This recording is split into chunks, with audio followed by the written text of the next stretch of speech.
Let's make కీర్ for donation. So 14K reach అయ్యాక మనము డొనేషన్ ఇంకా స్టార్ట్ చేయలేదు. So here's the donation video. అందరికీ తెలుసు బట్ తెలియని వాళ్ళ కోసం నేను ఎవ్రీ 1K మెంబర్స్ ఇంక్రీజ్ అయిన ప్రతిసారి ఇలా ఆల్ఫాబెట్ డొనేషన్ చేస్తూ ఉంటాము.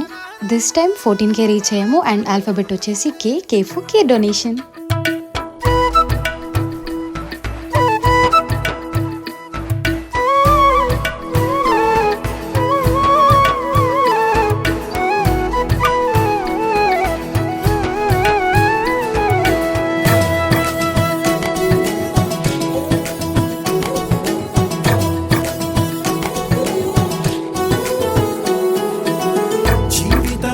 చిన్న మదిలి వెళ్ళిపోమా లోకాన్ని బదిలి మళ్ళీ మళ్ళీ మోయగలవా కలల్ని ఈ కీర్తిని గమ్యం నీ ఊహల జననం శోధనలో సాగేది గమనం ప్రయాణమే ప్రాణం కాదా